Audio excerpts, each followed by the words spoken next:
Et alors, vous avez une deuxième casquette, vous êtes également présidente de Enway. Enway, c'est un concept intéressant qui intéressera peut-être un certain nombre de gens qui sont connectés avec nous. Vous dites c'est une entreprise d'entrepreneurs. Alors, c'est pas un club, c'est pas un réseau, c'est pas une filière, je vais dire comme le général de Gaulle, c'est un machin, mais non. Non, c'est quoi Enway? C'est une nouveauté qui est née juste avant la crise, en fait, de l'idée de quatre. On nous appelle les 4 mousquetaires de 4 départements différents normands pour décloisonner nos propres réseaux et essayer de se parler entre nous. Que Caen parle au Havre, que le Havre parle à Rouen, que le Rouen parle à Dieppe et qu'on aille comme ça jusqu'à Alençon. Madame Lemoine, vous êtes la bienvenue. Et jusqu'à Cherbourg. Donc ça, c'était la première valeur, décloisonner nos propres réseaux pour se parler entre nous et de le faire sous une forme de société pour que chacun s'engage à partager son réseau, mais ses outils, son expérience, son carnet d'adresses pour faire gagner du temps en fait aux entrepreneurs normands et de valoriser notre territoire en travaillant entre nous, mais pas seulement. Ça, c'est une finalité. C'est vraiment en s'entraidant. Alors, il y a beaucoup d'organisations, hein. Il y a beaucoup de clubs, il y a beaucoup de réseaux, il y a beaucoup de syndicats, il y a des CCI. C'est-à-dire que vous ne trouviez pas votre bonheur dans les organisations actuelles. Tout ça était un peu en silo. Alors, pour la CCI, c'est encore différent. Ça défend aussi un territoire et souvent, ça rend service aux entreprises qui l'entourent. Là, on est vraiment pro-acteur de ce qui se passe et aussi innovant dans nos outils de partage. Donc, voilà, on a une application qui nous permet de partager aussi parce qu'on a une confiance déportée, c'est-à-dire que nous 4 avons fait appel à nos propres réseaux, donc à nos connaissances. Ces connaissances ont fait appel aux leurs et c'est parti d'une aventure commune. Donc c'est encore un aspect un peu différent des choses et cet autofinancement nous permet aussi de nous dire il faut que ça fonctionne parce que économiquement, il faut que ce soit viable. Alors, viable économiquement pour nous, mais pour la région aussi. C'est-à-dire qu'on essaye d'être un lien avec le public, enfin le secteur public, et de rencontrer les acteurs de ce secteur pour leur expliquer ce qu'on est et pour, encore une fois, partager les bonnes pratiques parce qu'on voit bien que quand on est avec le président de la communauté de communes de Senneur, ce ne sont pas les mêmes démarches qu'avec le préfet du Calvados ou encore avec la métropole du Havre. Voilà, donc ça nous permet de prendre un peu de hauteur et de partager les bonnes pratiques pour aller plus vite.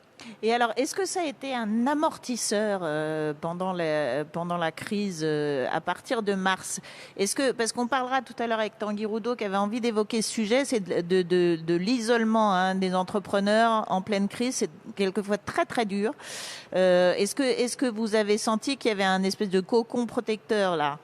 Mais alors, et pourtant on est tous dans des réseaux, Mais ce phénomène, cette synergie était un vrai accélérateur, notamment aussi on a différents types de sociétés, de 10 à 1500 salariés, une mixité aussi chez Enway, et cette volonté de, quand on s'est senti seul sur le PGE, quand on s'est senti seul sur le chômage partiel, tout de suite, chacun avec ses propres réseaux a dit « Attends, il faut faire comme ci, comme ça. Prends tel biais, tu vas gagner 2 semaines. Prends telle décision parce que finalement, on échangeait aussi ce que nous disaient nos banquiers. Il y avait vraiment une espèce de complicité et de volonté de partage pour avancer tous ensemble. » Et alors, l'état d'esprit, du coup, dans votre réseau, on dit les entreprises au cœur de la relance, la reprise est là.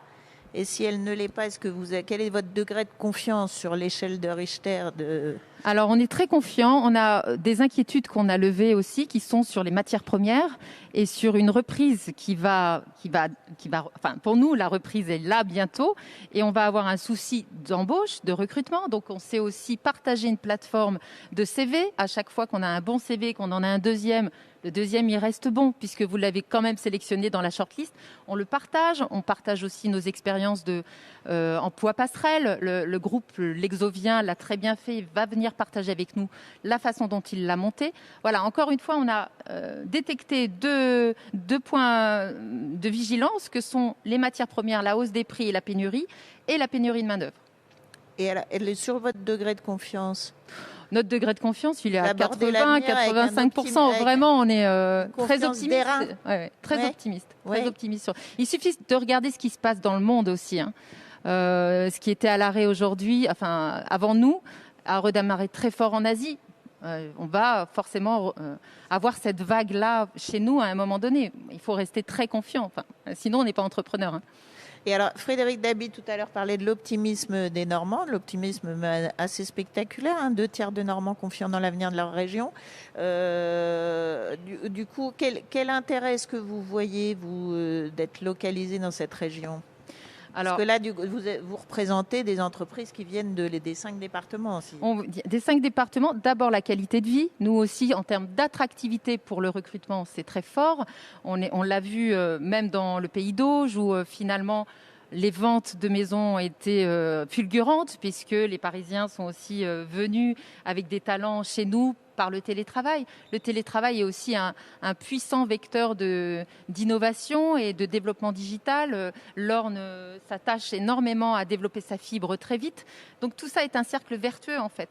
Et puis notre Normandie, elle est quand même très jolie, donc on aime y vivre et on a des infrastructures routières qui nous permettent d'être très vite à Paris, très vite en Bretagne, très vite à Lyon.